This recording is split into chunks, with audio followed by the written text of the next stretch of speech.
1990 жылдардың соңы. Шілденің аптап ыстығы ауылдың тыныш өміріне ерекше өң беріп тұрған. Ақбөпе сол жылы 18-ге енді ғана толған бой жеткен еді. Шашы беліне түскен, жанары терең әрі мөлдір, ауыл аймаққа сұлулығы мен тәрбиесі қатар танылған қыз. Ол жазғы демалысын ата-анасына көмектесіп, бау-бақша мен мал шаруасында өткізетін. Ауылдағы қарапайым тіршілік оның бойына сабыр мен төзімділік дарытқан. Сол жазда қала жақтан бір жас жігіт келді. Оның аты Дархан, жоғары оқу орнының студенті, демалысқа ауылдағы нағашыларына келген. Ауыл жастары үшін қала баласы бөтен әлемнің адамы секілді, өзгеше киім киіп, өзгеше сөйлейтін, өзгеше ойлайтын. Ақбөпе мен Дархан алғаш рет ауыл дүкенінің алдында жолықты. Қыз қолындағы нан мен сүтті алып шыққанда, жігіт оған жылы жымия қарап: «Сәлем, ауылдың гүлі», деді. Қыз ұялып басын төмен түсіріп, ештеңе демей өтіп кетті.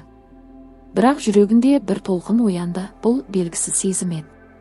Келесі күндері олар бірнеше рет кездесті. Бірде ауыл шетіндегі тоғайға серуенге шықты, бірде бірге мал жайды.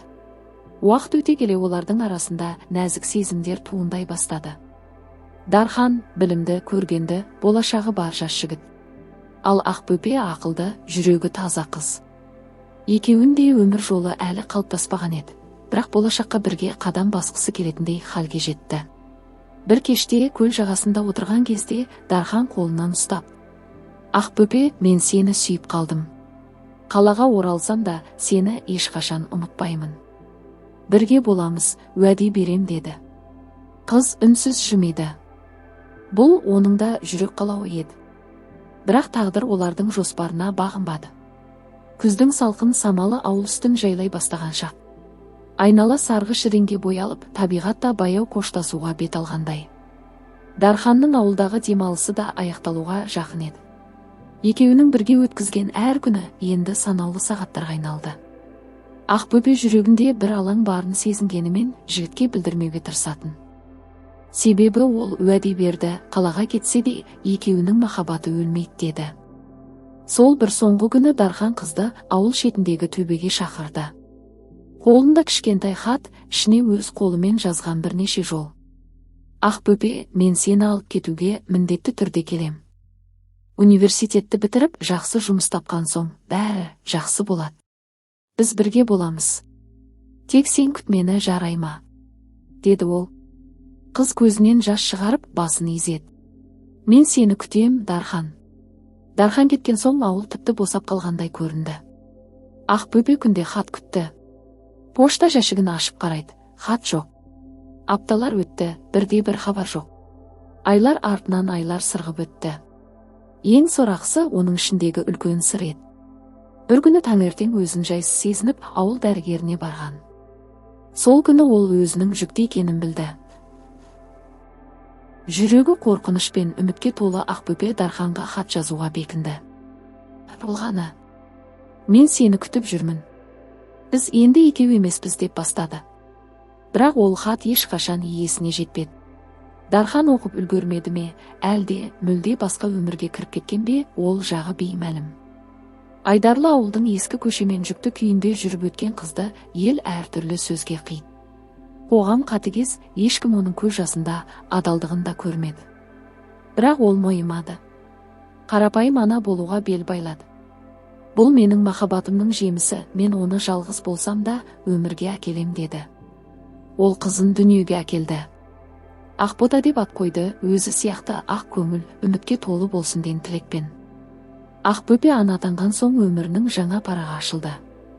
Қолында не білімі, не жұмысы жоқ, ата-анасынан басқа сүйенері де қалмаған. Бірақ ол ешкімге ауыртпалығын сездірмей, кішкентай Ақботаға бар мейірімін арнады. Қызын ешкімнен кем қылмай өсіруге бел буды. Күндіз егістікте жұмыс істеді, кешке үйлерге кір жуып, еден жуып ақша тапты. Әр тиынын балаға жұмсады. Ақбота өсіп келе жатты. Анасының бейнетін көріп, бала жастан-ақ еңбекке араласты. Ол өз қатарластарынан ерте есейді. Анасының көзіндегі мұңды көрген сайын жүрегінде бір үн пайда болатын. «Мен бір күні бәрін өзгертем. Анам күлуге лайық». Ақбота мектепте үздік оқыды. Мұғалімдер оның зеректігіне таң қалатын.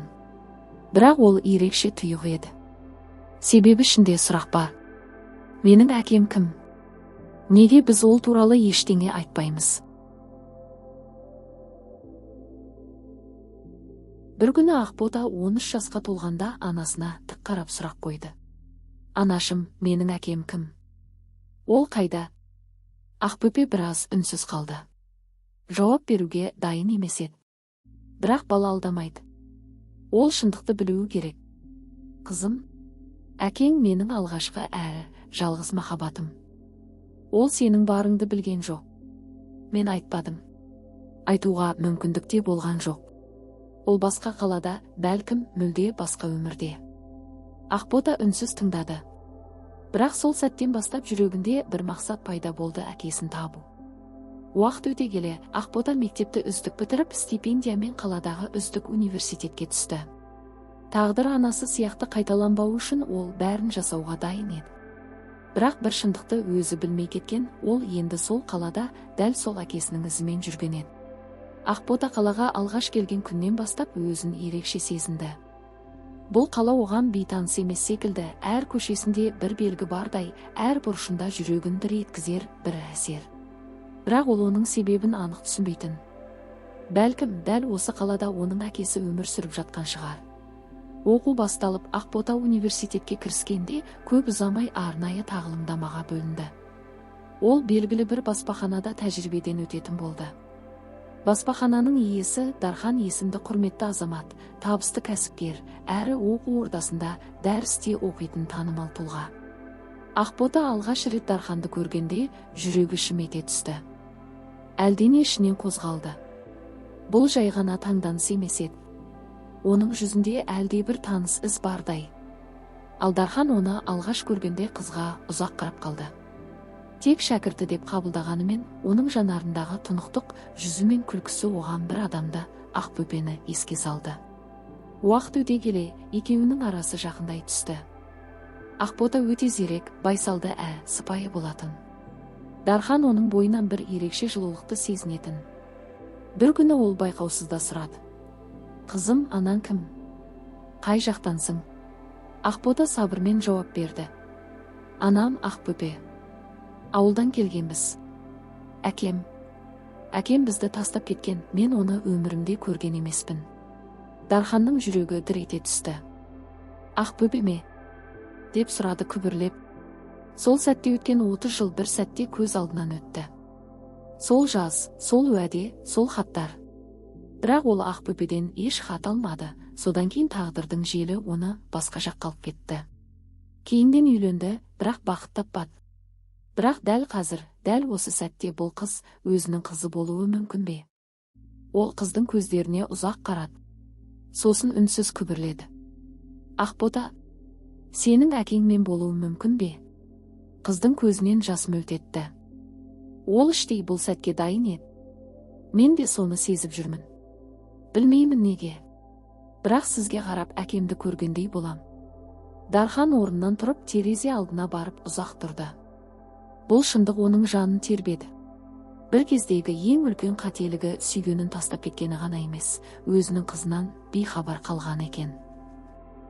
Дархан үшін уақыт тоқтап қалғандай болды. Өз қызын 30 жыл бойы іздемей, білмей өмір сүргеніне жүрегі қан жылады. Сол түні ол алғаш рет өзімен өзі ұзақ отырып өмірін шолды. Кезіндегі жастық, карьераға деген құмарлық, атақ пен бедел ешқайсысы да Ақбөпе мен Ақботадан маңызды болмағанын енді түсінді.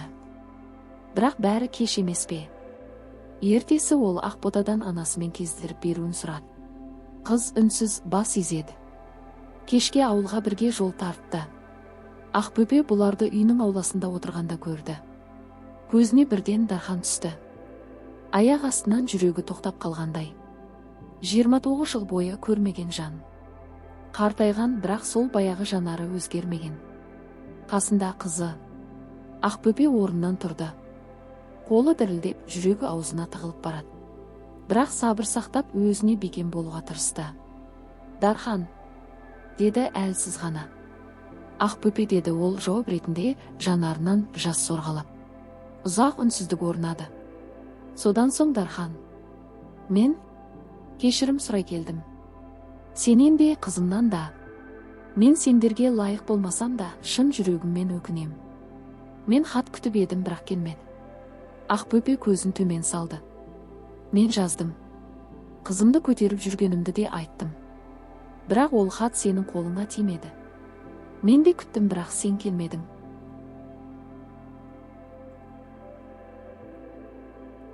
Дархан еңіреп жіберді. Мен сендерді жоғалттым. Өз қателігіммен. Мен ештеңені қайтара алмаймын. Тек бір өтінішім, рұқсат етсеңдер, осы сәттен бастап сендердің өмірлерінде болғым келеді. Қызымды әке ретінде құшақтап, сенен өмірім үшін кешірім сұрағым келеді. Ақбөпе ұзақ қарады. Бұл оңай шешім емес. Бірақ ол да адам. Жүрегі тірі, жаны жаралы. Ол ешқашан кек ұстаған жоқ. Тек іште қалған мұңмен өмір сүрді. Мен сені кешірдім, Дархан, бірақ бізді енді ешкім қайтара алмайды. Қызым, енді сенің өміріңнің бір бөлігі. Әке болуға дайын болсаң, ол шешімді Ақбота өзі қабылдайды. Ақбота үнсіз келіп әкесінің қолын ұстады. Менің балалығым болмады. Бірақ егер қаласаңыз, енді менің өмірімде болыңыз. Кешіруге тырысамын. Сол сәт үш жүректің үмітпен қайта соққан шағы еді. Ақбота әкесін кешіргенімен бәрі бірден өзгеріп кете қойған жоқ. Іштегі жылдар бойғы бос орын мен сағыныш бір күнде толмайды. Дархан да мұны түсінді. Ол қызының сеніміне кіргісі келіп, әр сәтін онымен бірге өткізуге тырысты. Қолынан келгенше көмектесті, оқуына демеуші болды, тіпті өзі алғаш рет шын әке болуға үйрене бастады. Ақбөпе де олардың арасында тұрып, ешқайсысына қысым жасамады. Оның жалғыз арманы қызының бақытты болуы еді. Ақбота болса біртіндеп жүрегін ашып, әкесімен сырласуға дағдылана бастады. Бірақ оның бір шындығы бар еді, ол өз өмірін тек әкесінің қамқорлығына сүйеніп құрғысы келмейтін. Бір күні Дархан оған: қызым, оқу бітірген соң менің компанияма кел. Жоғары қызмет берем. Жалақың да жақсы болады деді. Бірақ Ақбота күлімсіреп: рахмет, әке. Бірақ мен өз жолымды өзім салғым келеді. Анам мені жалғыз өзі өсірді. Екеуміз бірге өмірдің әр қиындығынан өттік.